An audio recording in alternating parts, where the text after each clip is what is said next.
If you listen to the show, you already know that we cannot exist without our sponsors. They are the ones who make things happen behind the scenes. So let's acknowledge Food Sports. We've been working with these guys for a while now.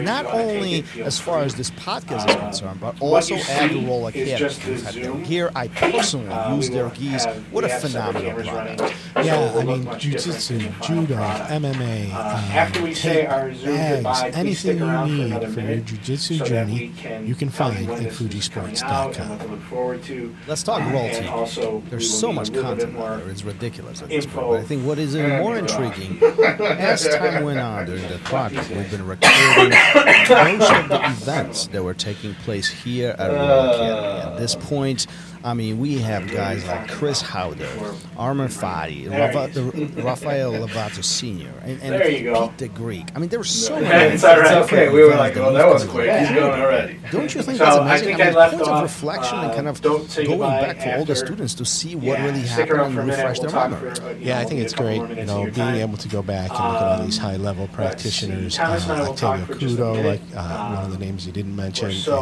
and before he introduces these guys that have your been doing introduction this will be for very, so very long, light. He'll just bring you come into the in, conversation. teach these amazing seminars and workshops, and it's all recorded. And add a real introduction for you into the episode. Absolutely. So if you want to get additional savings on all this, type in code RŌL Radio at the coupon and get additional 30% off of your membership. Nice. Go to rolacademy.tv. What's up, everyone, and welcome back. If you haven't already, please remember to hit the like, share, subscribe, download, listen, and whatever other button there is, and leave us a review wherever you do listen. That ensures that we can continue bringing you the great guests and amazing content that you have come to expect. Today's guest grew up in Brazil, surrounded by some of the most competitive people in jiu-jitsu, and it was only natural that he pursue it in one fashion or another. What Lucas Valente chose to pursue was becoming a highly successful competitor and coach. First growing up in Brazil, then moving to the United States, Lucas has become one of the most highly decorated competitors in the lightweight division, and he joins us to share some of the most important lessons he has learned growing up in the jiu-jitsu lifestyle. Here's the RŌL Radio with a man who is consistently on the podium at some of the biggest tournaments in the world and an instructor at Gracie Barra, Texas, Lucas Valente.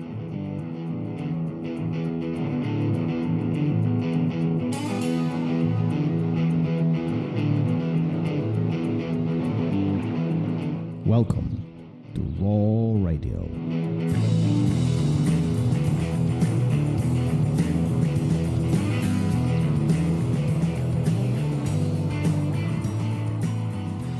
And we are live. Here we go. What?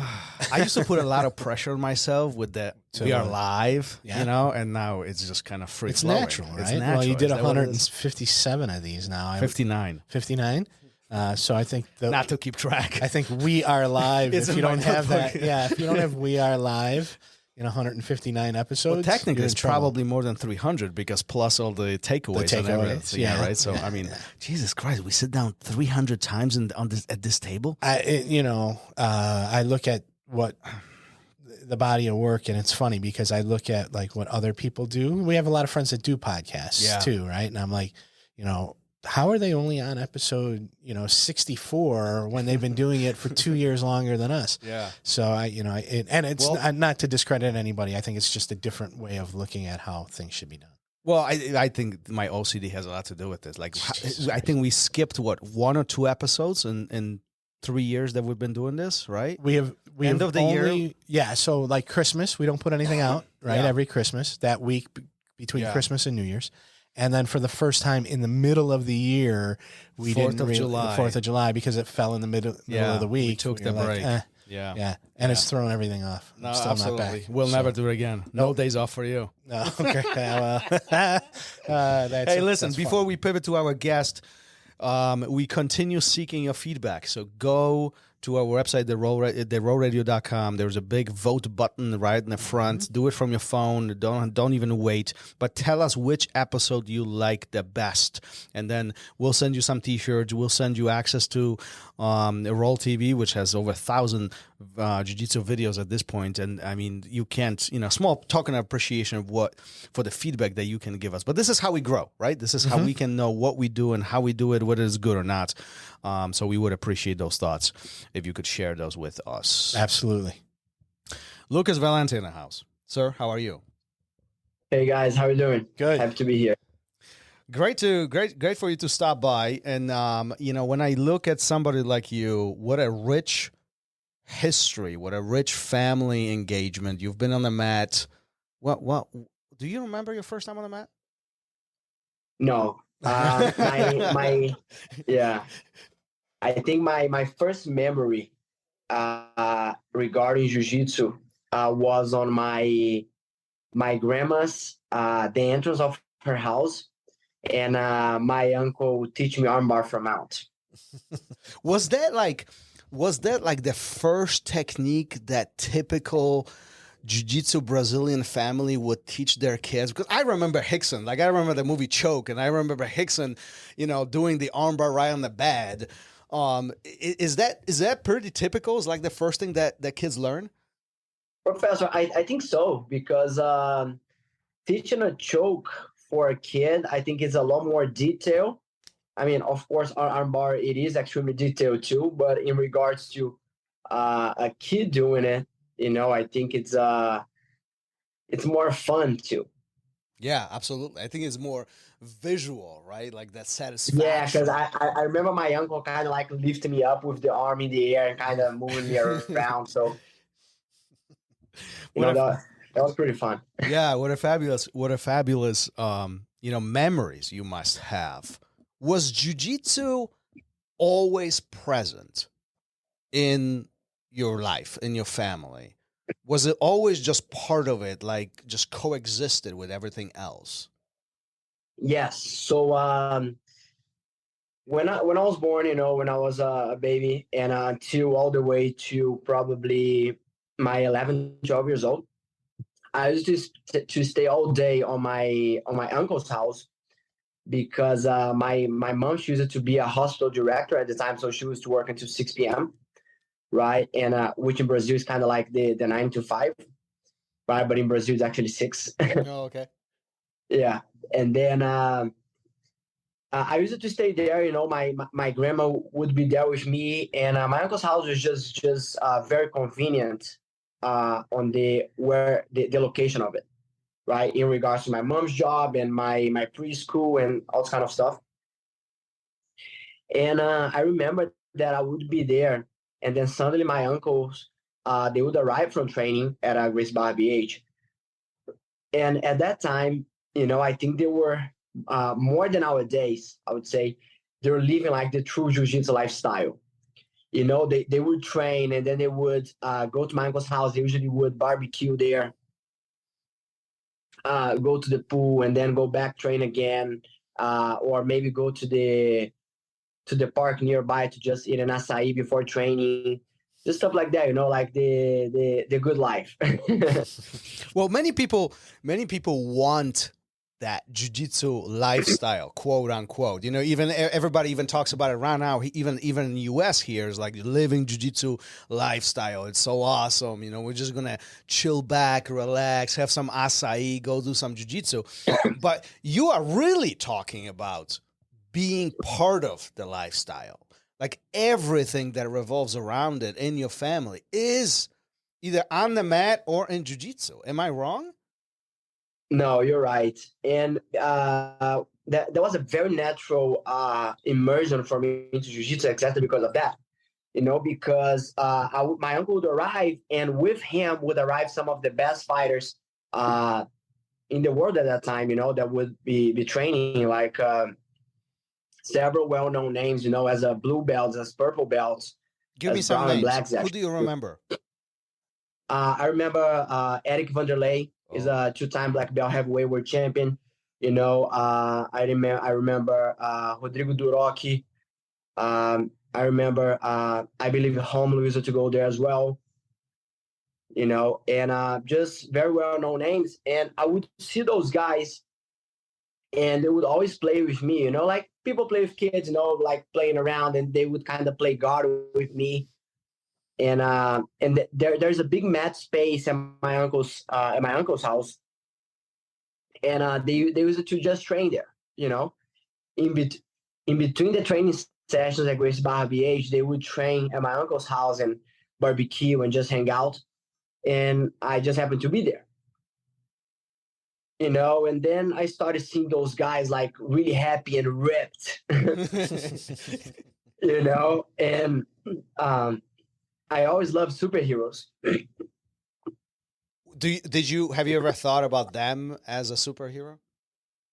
Yeah, so I'm sorry. Yeah, so that's the thing. So I love superheroes. I still do, actually. And I would watch superheroes or read comics, and I would see like Superman, right? And okay, superheroes, they beat up the guys and save the day. And then I would look and I would see guys just as big as Superman, right? Beating other people up. And for me, I started relating that to superheroes. Yeah. You know, so me as a kid, if you ask me, like, what are fighters for you? I would say, oh, they're like real life superheroes, basically. I mean, how old were you? How old are you talking about now? Probably between 3, 4, 5, 6, 7. So early toddler, or early childhood. Yeah. I mean, there has to, like, I'm thinking about myself, like 5, 6. I mean, I have handful of memories, but like the superhero presence is so big. Like I always looked up to my father, and my uncles and superheroes. I had few, Batman, one of them, the best one of all. But you're talking about being in that circle. I mean, they had to feel good as a young boy to have that presence of strong men who do something that they love. Yes. So for me, I wouldn't consider that like their job or anything. For me, it was just I didn't know the term yet, but for me, that was a lifestyle. That was who they were. Yeah. At which point do you step on the mat in more active way? Right, because I'm imagining you on the mat probably all the time. Jiu-jitsu is so present that there is no like the first day, quote unquote, right? It's just. No. But at which point are you introduced to a more formal way? Meaning, or maybe it wasn't a day. Maybe you just start kind of dabbling into jiu-jitsu from very, very early age. What did that look like? So what I could compare would be I would have several private classes growing up. That's what I would compare to. Yeah. And then whenever I had the basics, not the like the black belt basics, but the basics for a kid, I went to train at the kids program at Gracie Barra BH. Mm-hmm. So fully immersed in regular classes, just like all the other kids. Yeah. Yeah. You know what's interesting about this? As I teach and as I share jiu-jitsu with many people, a lot of people tell me, I wish I started this sooner. I wish I started this when I was a young boy. You literally started this. You couldn't be any earlier than that, right? Is that a good thing? Or do you wish that there was that freedom of not having jiu-jitsu in your life? Professor, I think it's a very delicate subject, especially nowadays where I see, both me and Andreas, we teach the competition kids program at Gracie Barra Texas. Mm-hmm. And especially because the competition one, we see a lot of parents really forcing their kids and really like, I think maybe putting their dreams into their kids. Yes. And so I think it can be a good thing, if you know that balance between having fun and improving and, like thinking about long term. Because if you start thinking about short term and start putting pressure and treating those kids like adults, like professional competitors, I think it can become a really good thing. I'm sorry, a really bad thing. In the long term. Exactly. Yeah. Because what I saw was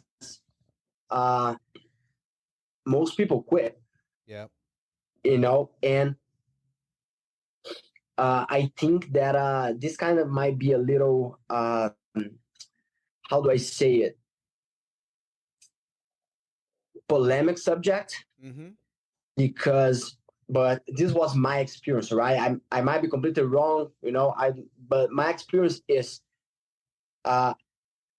when I started training in Brazil, we only had 3 belts. There was yellow, orange, and green.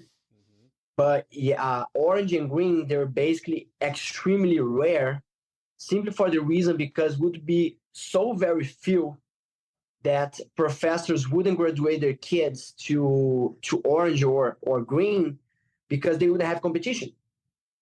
Yeah. So it wouldn't be any weird for a kid to be like even like 5-6 years in the same belt. And I understand how can that be extremely frustrating for a kid. Yeah. Because kids, they work with reward. Yeah. Correct? So they like to see the strive. They like to see the progression. They don't really have the notion of like, okay, yesterday I couldn't armbar this guy. Today I can armbar this guy, but I have the same belt. Yeah. So they can really see that progression as well. But at the same time, the way it was, I believe it was tougher for the kids, but also make more kids quit. Yeah. So that's why I think it's such a hard balance to find between, okay, I want the kids to improve. I want to be tough enough on them, but at the same time, I want them to take this long term. Yeah. When I would look at this, and I'm curious what you think about this, but most kids, they just want to have fun. Like they just want to have a good time. And a lot of, we have so many kids here coming to the academy and every single day. And a lot of them are just smiling. They don't care about much. That stripe is great. But I do think that a lot of parents, they care more about that stripe than the child itself. I would tell you, somebody told me that the other day. I just thought it was hilarious. They use their kid as a trophy for their friends. And like, hey, see my kid here now. He's a yellow and black belt, whatever. Yeah. Right. Yeah. And then or now he moved to the competition class. Yeah. So they kind of start comparing their kids with other parents' kids and this kind of stuff. Yeah. What turned from that moment of pride to now it's the trophy moment. Like, my child's better than yours. And I do believe that, unfortunately, this is a consequence of the world and community that we have around us today. But a lot of parents try to live their dreams through the children, and this is not only jiu-jitsu specific. You see this in every basketball, baseball, soccer, swimming. It's like my son swims, and I just went to the swim meets, and I see some of those parents, and it's hard not to roll your eyes because like the father wants to jump into the pool even though he doesn't know how to swim. It's like, come on, man, let's just let them have fun. Exactly. And the funny thing is, I think all of my professors, they, I think I got so close to all of my professors, that and my uncle as well, of course, that I would kind of, as a kid, I would kind of expect them to care for me in a way that I would consider care. And I think that's something unconscious. And I think every kid does this. Yeah. Right. For example, if you're watching your kid swim, like you just said, I think your kid is expecting you to be watching him. Yeah. And the funny thing is, my uncle especially, he couldn't care less. At least for me. Like, I was training on the mat, he wouldn't even watch. He would just turn away. Why? And at the moment, I was like, man, why he's not watching, to give me tips and kind of stuff. But that's the thing. He wanted me to be self-sufficient. Yeah. He didn't want me to depend on him emotionally or anything of that nature. Yeah. And Draco also, he did this so brilliantly with me that all the way until, unless it was like a very specific scenario, and all the way until black belt, he would never like just be there like directly, how do I say it? I mean, he still doesn't do that. You know, he never gave me any special treatment because of personal relationship or anything. But now as a black belt, you know, of course he focused more on technique and kind of stuff. But for example, as a purple belt, he wouldn't be doing any different than he did for any other student. You know, he might after training call me and show me stuff and correct me and everything, but during training, you know, he just let me do the work. Yeah. You know, I think that's really important. And funny you say this because I do the same thing with my son. I mean, as a matter of fact, he's going to be here in an hour or so, 2 hours, you know, for his class. And he asked me last week, I was like, Daddy, can you teach my class? I was like, no, I can't. Those are your instructors. Those are your coaches. You know, I was like, are you going to watch me? Are you going to watch me? I was like, I'll be watching you, but I'll be watching you from far away. This is your time. And we had a whole conversation. Like, this is your time. You need to be with your training partners, with your coaches, with your instructors. You can, you know, look up at me and look at me in every single moment. I want you to be by yourself in your own experience, you know? And he's like, oh, okay.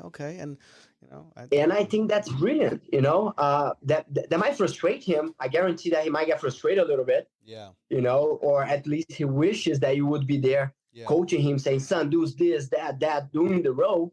But you know that would be harmful for him, for his progress, you know. And I think that's something that both my uncle, my professors, and Drac especially too, he did so well throughout my color belts. They helped me progress so much, you know, that because that makes you rely on yourself, and but at the same time, you know that at the end, okay, you're done. You can go there and ask anything, and you know they will help you. And you know, I can really describe it, you know, but I just think that kids sometimes they expect the people they care to be on top of them as they're training, and like you said, that might be jiu-jitsu, that might be swimming, that might be baseball, whatever that is, you know. And sometimes I see this in our class when the kid is training, they mount.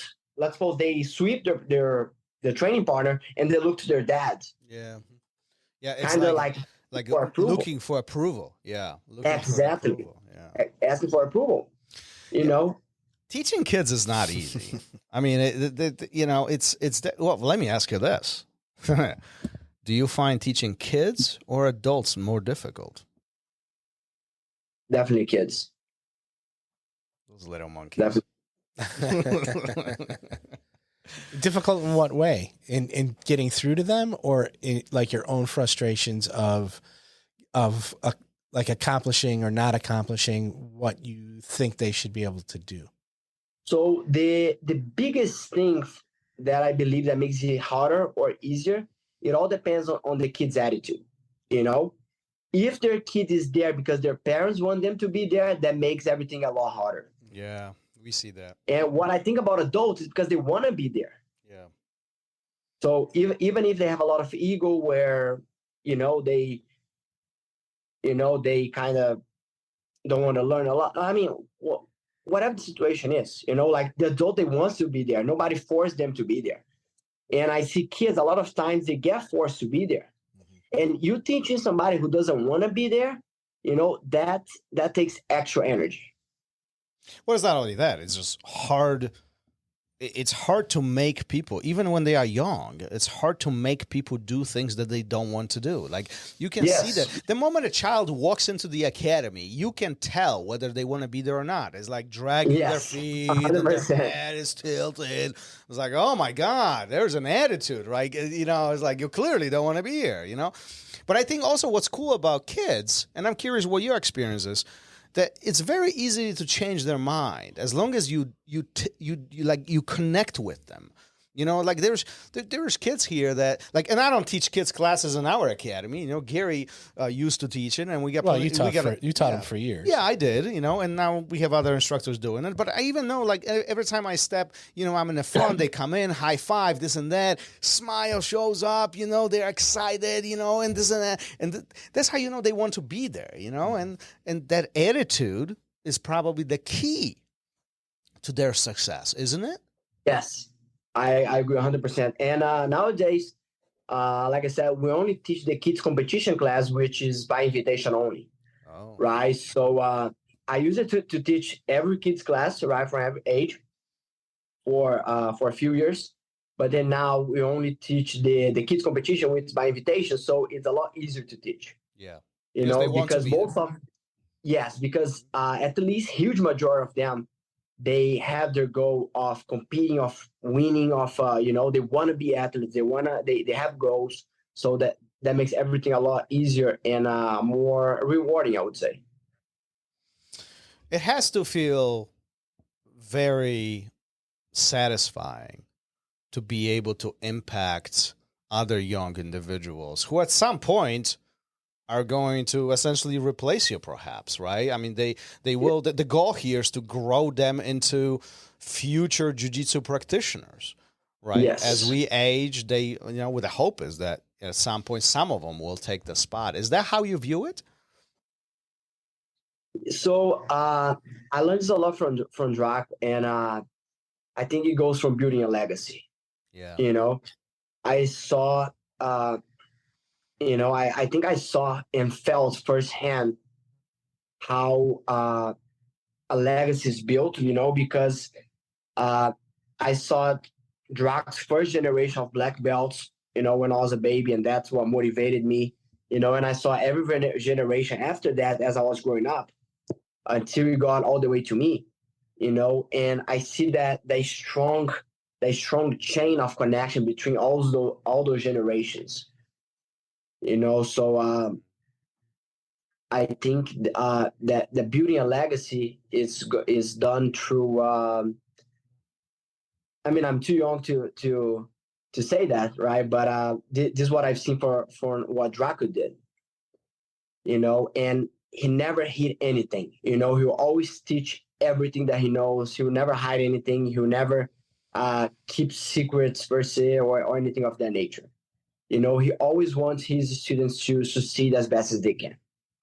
Was he one of the big figures in your life that you looked up to? Yes, and still is. What is so impactful about Draculino? He is he's very raw. Yeah, I can see that. I remember. Listen, if you guys haven't listened to the episode with Professor Draculino, look it up. It's number 43. It's way back there. I mean, it's well over a year ago, but I do remember him telling some of the stories way back from Brazil. Man, raw is yeah, that's a good description. Do You know, remember? he's real. He's real. Well, and I think that's the interesting part, right? Because a lot of people will look at it as raw, as rough, harsh, sharp around the edges, but others look at it as real. You get what you see. There is no hidden Yes. parts. There is no reading between lines. It's just this is it, and let's figure this out, right? Yes, he is. I think his life is led by virtues. You know, so he's a very virtuous guy. And when I say that, is that he let his whatever he's considered important in his life, his guiding principles, I would say, you know, lead him on what he does. And regardless if that's gonna sound harsh or if that's gonna please people, it doesn't matter. He's gonna do what he's gonna follow his principles. What was the most impactful part that Draculino has made on you? What's the biggest lesson that you've learned? Do you have? Man, that's I would have to think a lot because There's so many. Yeah, there's so many there. Okay, Drop one or two. So, go ahead. Definitely to be real, you know, and one that I take for me in everything, you know, because I used to get really hit up also. And he told me it's better to be red for 5 minutes than to be yellow for a whole life. Which means nice. I've never heard that before. I'm gonna write this down. Better be red for 5 than yellow for a whole life. Expand on that a little bit. What does that mean to you? That This means, for example, if I have an argument with someone, or if someone does something that pisses me off or something, I'm not gonna be hiding and pretend everything's okay. No, I'm gonna go talk to the person and solve that thing right there. And I take this in everything. I believe in any relationship. With Andressa, for example. If I have something that she does, or if we get in an argument or whatever that is, I rather solve everything right there than to be kind of snowballing things. Yeah. So it's not necessarily being angry or scared. It's more of dealing with the situation at hand than avoiding. Exactly. So basically, don't procrastinate. Don't hold grudges. Yes. Nice. Figuring stuff out. Fix the problems. That's the theme of my day today. Gary's struggling with fixing the problems. We'll get him. We'll get it settled. It's not about me today. No, it's not. No, it's not. Do you find yourself as a lucky cat, a lucky individual? A lot of people dream about meeting, some of the pioneers of jiu-jitsu. They dream about doing one private with Draculino or many others. You are talking about, one, not only being born into this, two, having access to any of this at any given time, but three, you are surrounded by all of this. I mean, this has to feel good. Do you feel lucky? I do. I'm very, very grateful for that. Is there stuff that I thank God every day for. Good for you. I mean, that has to feel great. What's one of the earlier memories for you, particularly when it comes to jiu-jitsu training? I think, how long you've been on the mat? Can you recall that? Like active training.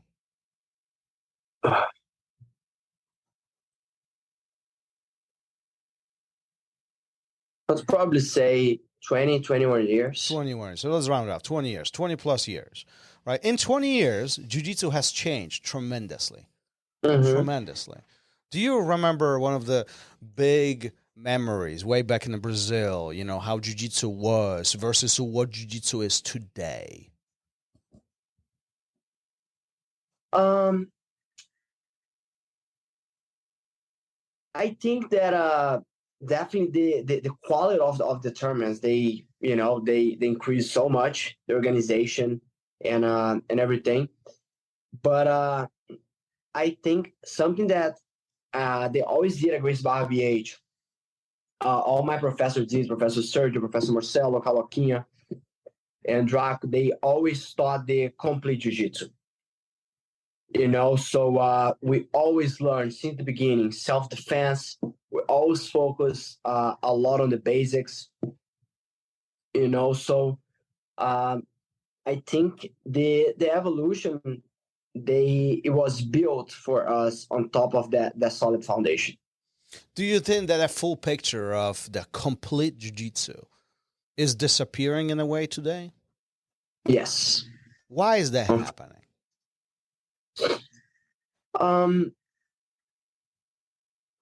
I think the self-defense aspect might be disappearing a little bit, especially because it's not a spectator part, right? And people, of course, nowadays there is not that much necessity, at least not compared to what it was before, right, of self-defense. Especially in Brazil when jiu-jitsu really got famous, of the jiu-jitsu guys fighting the surfers and having problems in the street. I think that at that point self-defense was its most important part. But I think that people they started to split jiu-jitsu a little bit, when in reality is only one.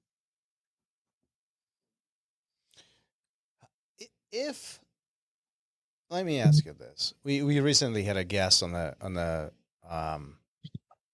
show, Chris Burns, and he's extremely outspoken about self-defense being present in jiu-jitsu. There should not be two; it should be only one. And he's, it was a very, very interesting conversation.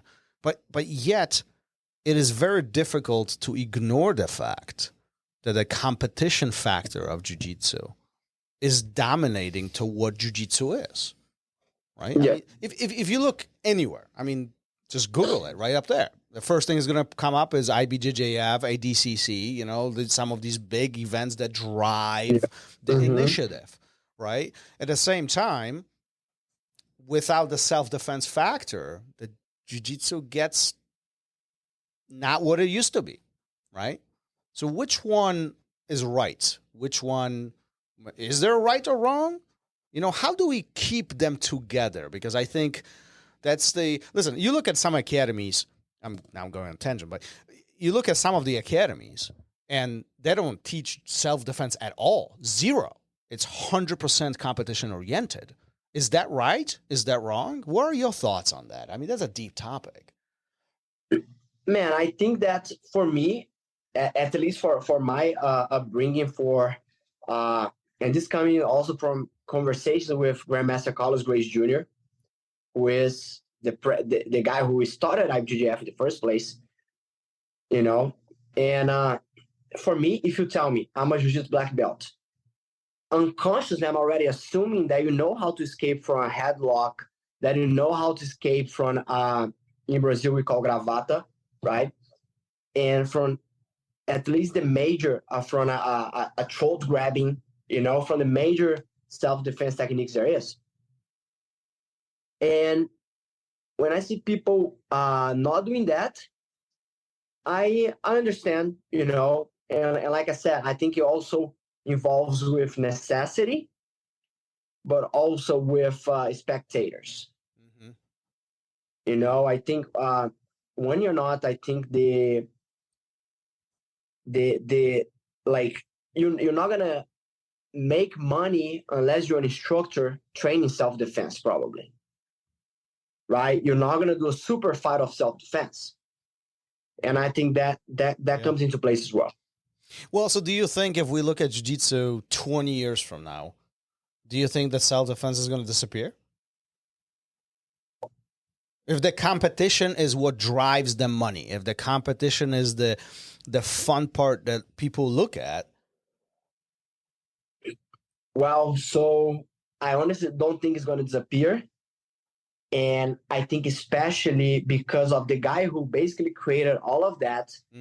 And I don't think him and his legacy will ever let it die, which is Grandmaster Carlos Gracie. Because Gracie Barra, which is Carlinhos' association, regardless if it's my team or not, it is my team, but that doesn't matter, right? Because Gracie Barra has over 1,000 schools in the world. Yeah. And all of them have a curriculum built by, including other amazing professors, but by Grandmaster Carlinhos Gracie himself. Yeah. So I doubted that. It would be hard for that to disappear. That's the bottom line. Definitely. Yeah. Definitely. Yeah. I hope it doesn't. So I think it would be so hard for it to disappear with his legacy, with the students he created. Yeah. I would tell you right off the bat, if it depends on draft, that won't disappear, and if it depends on me, that won't disappear either. Yeah, no, it definitely. I hope it doesn't, because I think it's a beautiful part of the art that we do. Yet, that separation, it becomes more and more visible. Let's pivot this conversation a little bit. Your wife trained as well, doesn't she? Yeah. How is that working out? Who taps who out more? So, Let's get to the bottom of this. It's unbelievable to have your life partner as also your training partner. Yeah. And I think we have something that it's very extremely rare for any couple to have, that I think that would result in a lot of in a lot of arguments, and I'm not saying we don't argue or anything, but I think for the amount of time we spend together, we're able to do that really well because my training is her training. The class I teach is the class she teaches. When I travel to fight, usually she's fighting too, or if she's not, she's going as my coach, or I'm going as her coach. So we don't stay far from each other for not even a couple hours, basically. There is not like, hey, hon, I'm leaving in the morning to go to work. She's leaving in the morning. We meet again at night to have dinner. No, we spend literally all day together. You guys must like each other. Yeah. But you still didn't tell me who taps who out more. You avoided the question because she's secret, probably next room and you don't want to say it. I get it. Secret. I know how that works. She's next room. But I'll tell you something. She's one of my best training partners. So when you think about there's a larger demographic of women who train jiu-jitsu, right? But it's still mainly a male sport, right? And perhaps we should ask your wife that question, but I'm curious your perspective as her husband. Do you think that the amount of black belts in the female category growing, getting bigger and bigger, is that a good thing? Of course, yeah. I think it's amazing. Why do you think not as many women train jiu-jitsu as men? I think that it's they at first they get afraid of the close contact. Yeah, for sure. And I think it's kind of that the vicious cycle of like, okay, they see that there's not many women training, so they never start. Mm-hmm. So whenever they see a mat with full of men and just a few women, they ended up not signing up also, and it becomes a cycle. Yeah. But I think nowadays, sorry? Go ahead. But I think because so many women are joining now and they see other women training, then they get more comfortable in joining it. Yeah, and I think that platform is so important, right? So providing a good service for these individuals, not only women, but also kids, a safe and clean place to train is really the entry point. This is where people get more interested. I think us guys, we have a little bit more tolerance when it comes to roughness and nice, clean, and all the other things, right? But I think, especially when it comes to kids, those things are critical to providing the entry point for the successful training platform. Wouldn't you agree? Yes, 100%. Well, you know what I just did is I ran a report of the student body here of the kids classes, and it's almost 50-50. It's getting, so I think we're going to have a very different conversation in a few years here. Do you think that kids are going to be more than adults? Is that what you're saying? No, I'm saying that the female, so all these girls, mm-hmm. Who are the next generation, I think there's going to be a big shift, and we're going to see that the demographic of male to female in adults in say 5 to 10 years is going to be much different. You're saying because so many kids train today, and some of these girls will obviously turn into women at some point as they grow up. They're going to grow into it. The demographic of women population will grow significantly. I never thought about that, but that's actually a very valid point. And I think it's just part of the natural evolution of the sport. As it becomes more accepted, it becomes, I think parents now see a great benefit for their girls, their daughters to be in it. I think that, maybe, Lucas is much younger than us. Your generation might be one of the last ones where it's such a big split, This I heard is straight from the lips of Grandmaster Carlinhos. And something that no one can deny is that Carlinhos is a visionary, right? Mm-hmm. Like, he used to tell people, like whenever Drac was like blue belt or purple belt, whatever. And he told me that he would tell people, one day you're going to have tournaments with like 1,000 people, and people would laugh at him. People would like laugh at him like, Carlinhos, you crazy and kind of stuff, And then And then he would say that we were going to have competitions in other countries, and then people would call him even crazier. And now you see what IBJJF is doing, and one thing that he said was that in the future, he didn't, I don't record him how long he said it, but he said that he's going to have more women than men training jiu-jitsu. Why do you think that would be? Man, honestly, I would have to think about that, but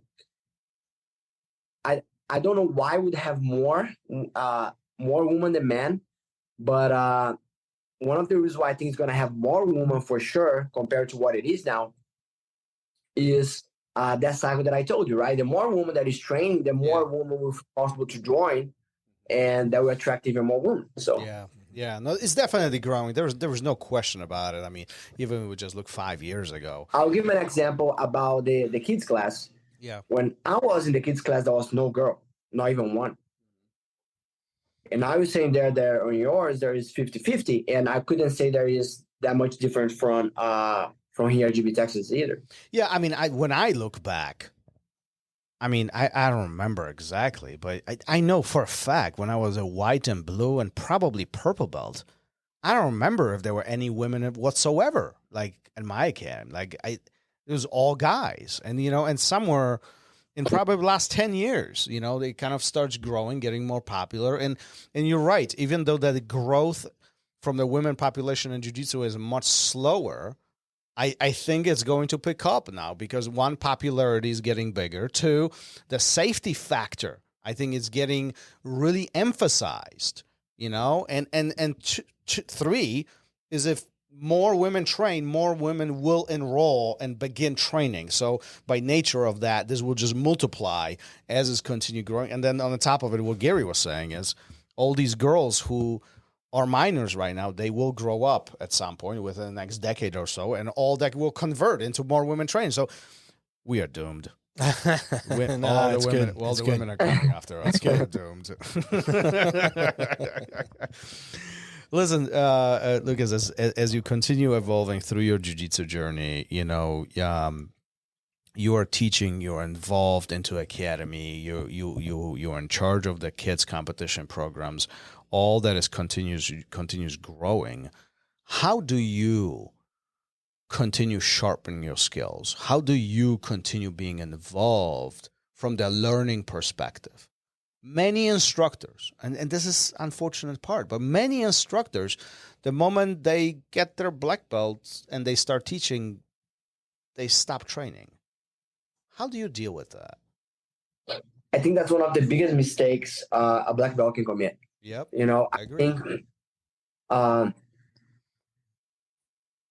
think the moment that I got my black belt, if you compare the learning curve of what I did throughout my whole career, throughout every other belt, it was like, of course, you can't compare the quantity of years, right?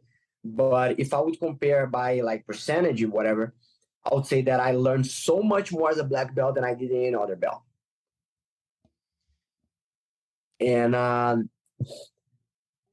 think like I'm obsessed about learning and about improving, like I can't sit quiet and knowing that there's always room to get more technical, to get faster, to get stronger, to get whatever that is, to get smarter, so I think that one of the biggest mistakes people commit as a black belt is actually to train, to start training less, to start not learning new techniques, especially. Why do you think that happens? Why do you think people, get comfortable and they start evolving?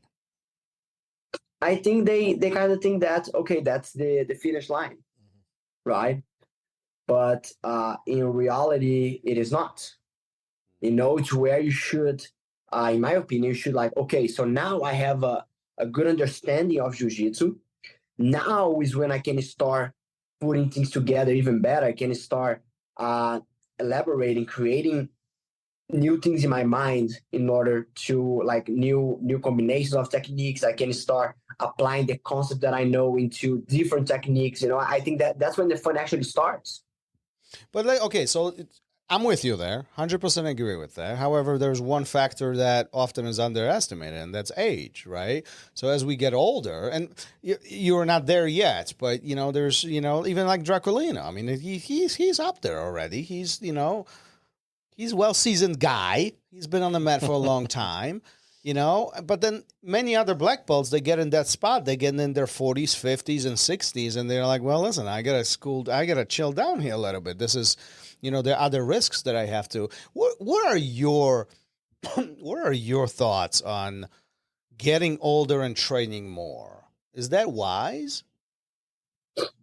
So I don't think that training more is the key, but training smarter. Thank you. And this was something that a good friend of mine was here last week, and we were talking about that, Professor Gabriel Arges. And we were talking about that, because we've been training together for a long time, and we remember how we used it to train like crazies, as collar belts. And now the focus is to train a lot smarter, because. And I heard that from Roger Gracie too. Like we're talking, when he was visiting us here at the gym, and then we're having lunch, and we're talking about that too. That as you reach black belt, I think you need to train smarter than ever, regardless of age. Right. So regardless of age, but I'll tell you, Drac example, he's constantly training. He trains every day, at least something. Either he does, he works out, or he trains gi, or he trains boxing, but he's training every single day. And he doesn't want to know. Like of course, you need to be a lot more picky with your training partners, but your thirst for knowledge should never, ever stop. Yeah, no, I agree with that. And as I Professor, and excellent. I'm sorry to interrupt you. Fine. But just to complement that, I think one thing that a lot of older guys and some of my students too come to me and say, Professor, I don't have the flexibility or the age, whatever, to do the berimbolo, whatever that is. Okay, so you as a black belt, doesn't matter if you're a black belt at 7 years old. Okay, maybe your back doesn't, there are variations to it, but let's suppose even with every variation possible, every detail possible, you still cannot do berimbolo. Nothing prevents you from having a deep understanding of berimbolo to not only improve your jiu-jitsu, but to improve the jiu-jitsu of the people you help or teach, or, however you have influence over their life. Yeah, and I think that's, you really highlight a very important point. Doing things and knowing things are two different things. Yes. Every instructor should have a deeper understanding of the situation and how to solve problems on the mat, and how concepts work, how some of these positions are executed. It does not mean that we have to invert every single time. It does not mean that we have to smash everybody every single time. It does not mean that we have to do judo throws every single time. But knowing how they are done, how mechanics works, this is what makes us good instructors and provides the platform for others to learn from us and continue growing that jiu-jitsu community that we're surrounded with. Knowing the mechanics of a movement and understanding a movement is completely different than making that movement a part of your game. Absolutely. Yeah, it's nice because then you can you understand the counters too to everything at that point, right? You get to, Yeah, I always say this to my students. You want to have a very good guard retention, you need to know how to pass the guard. Like they go together. It's a even by you knowing what they're going to do, you can very easily maneuver around it, and having that understanding is so much easier now versus learning very cookie cutter positions of steps. So deeper understanding of all of this is so important. Do you think there is an end to jiu-jitsu from a learning perspective? Do you think that do you think there is one person out there who can say, I know all of this? Like, there is really not much more for me to know. I have accomplished everything that can be. No, impossible. And the reason being is it's infinite, and there will be things that because of body type, there are specific techniques that will only want to work for certain people. Yeah. You know, so there are things that it might be conceptually wrong, but some people make it work because of, it's just. Oh, yeah. I mean, you can see this every year at Pan Am's or Worlds. It's like there is always somebody who's like, this is not supposed to work. And the guy is doing it, and nobody can explain it how. You know what I mean? Like, there are these things that we teach, and somebody will do completely opposite, and it works. So Exactly. yeah, no, I Jiu-jitsu agree. is always evolving. I have a friend of mine, black belt, amazing competitor, and he likes to play half guard. And what's one of the first things you learn in half guard? You don't want to let the person get an underhook on you, and you don't want to let them cross face you, right? Mm-hmm. He wants you to cross face and underhook him. And then he'll sweep the heck out of you. And I've seen him doing that, winning major tournaments, doing that every single fight. Yeah. But how are you going to tell other person that, okay, let the person cross face you, let the person underhook you, and you're going to sweep them? Yeah, can you imagine all the white belts rolling with him? They're like, yeah, I got my hooks in. Yeah, but listen, that's what makes the styles, right? This is what shapes these individuals' flavors. This is what allows us to evolve. And really, this is what really makes our head scratch oftentimes is like, how is this work? This is different. How many times have you found yourself in a situation where somebody taught you something or you saw something somewhere and you're like, I've been on the mat for 20 years and I've never seen that before and it works. I am curious now. You have my attention. Well, that friend of mine. Yeah. Yeah. I mean, because, okay, you can do that against somebody less experienced. If you're a lot stronger, you reverse them, sweep them, whatever that is. But being able to do that constantly at a high level, then that's when things get interesting. Yeah. Yeah. It really changes the game. So, yeah. Exactly. That's one of the, but also that's one of the reasons why, because jiu-jitsu is infinite and endless, I think so important, more than ever, with so many techniques coming up and variations, it is so important more than ever to do conceptual learning.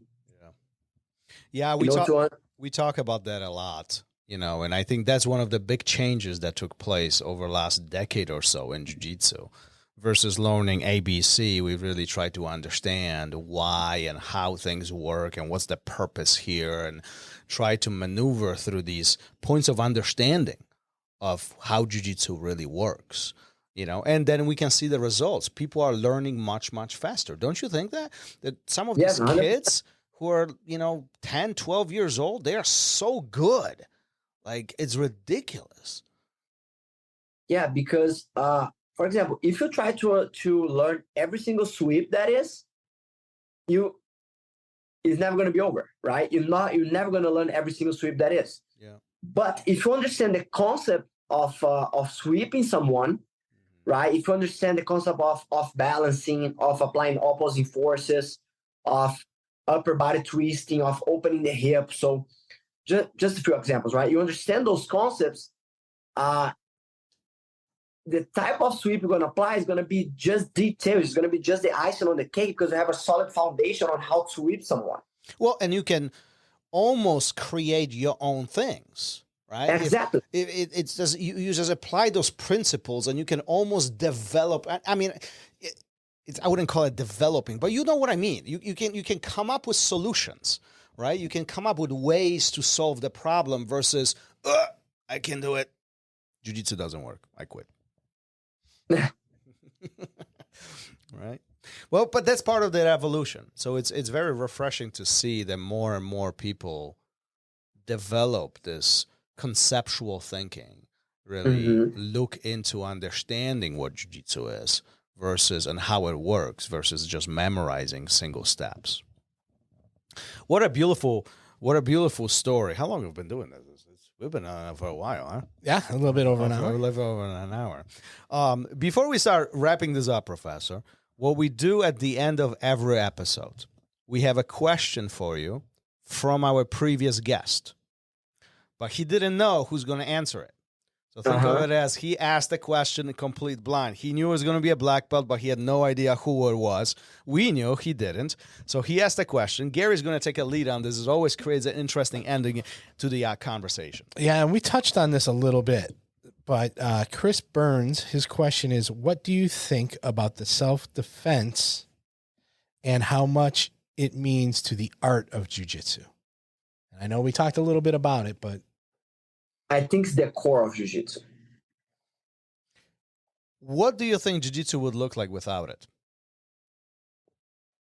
I think it would be erasing the main reason why jiu-jitsu was born. You know, you're going to be trying to take away what the legacy of what all the athletes and professors before us did to build jiu-jitsu what it is today.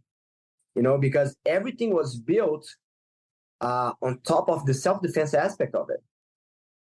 Yeah, surely. You know, when we're talking about the Gracies, you know, Grandmaster Carlos, Grandmaster Helio, you know, everything was built on top of that. So you trying to somehow erase that or forget that would be trying to erase history. And it's part of our job, at least I feel that way, to continue that legacy, to make sure that people are aware of it. And some of this doesn't. Yeah. I agree 100%. Listen, as you know, as all of this continues growing, as you continue teaching and growing as an instructor and a competitor, if anybody wants to connect with you, how are you available online, social media? Share a little bit with that. Where are you teaching? Talk a little bit more about that. They can find me at Lucas Valente BJJ on my Instagram. Is the social media I'm most active at. And I teach and train Gracie Barra Texas in Houston. And they can also find me on Facebook. You know, even though I don't post there as much, you know, I will reply from there. So does anybody still have Facebook? Everybody has it. Nobody uses it. Yeah, not as a communication tool anymore. Nobody communicates on Facebook anymore. I did look at my Facebook recently, and there was like hundreds of messages. I never check them. Yeah, if you ever want to get in touch with me, Facebook's not the way. No. Oh, and of course, they can also find my instructions on BJJ Fanatics. And we'll make sure to post all the links in the show notes of this episode. So if you guys looking to connect with Professor Lucas, feel free to reach out to him via Instagram. You know, reach out you can check it out on the website, Gracie Barra website in Texas, and then obviously BJJ Fanatics will be listed right below. So make sure you go dip into those. I mean, what an amazing story! What amazing life. I mean, I'm a little bit jealous. I gotta tell you, I'm a little bit jealous. You know, I was always one of those guys who's like, I wish I started this sooner. I wish I started this when I was younger. What advice do you have for those people? I appreciate that, but I'll tell you something. Whenever people tell me that, I was like, man, I think jiu-jitsu will find you whenever you're ready. Nice. So it doesn't matter if you find jiu-jitsu at 70, that was the right time for you to find jiu-jitsu. You know, maybe if you found that before, it wouldn't have worked. You know, you bring up a good point. I'm a big fan of things happen for a reason. And maybe if things happened sooner, we wouldn't be sitting here. I wouldn't know Gary. Things happen for a reason. And I do appreciate that. Professor, thank you for being here. Thank you for sharing your story. Thank you for sharing your wisdom and some of the great advice that we've dropped in the last hour or so. And we really do appreciate, you know, your time. And I personally will be looking out, you know, from the sidelines and watching you grow as an instructor, as a competitor, as you do amazing things on the mat. Yeah, thank you so much. Thanks for what you're doing for the future. You talked a lot about legacy today, and I think that's huge. And I appreciate what's coming down the road because of what you're contributing now. So thank you so much. Thanks so much, guys. The pleasure was mine. Let's wrap this up. That's it? Today. We're done? Yeah. All right. Peace. Right. Thank you, Lucas. Thank you for listening to RŌL Radio. If you enjoyed the show, don't forget to leave us a review and help us make the show even more amazing. For future episodes, check out our website and follow us on all major podcast platforms. Take care.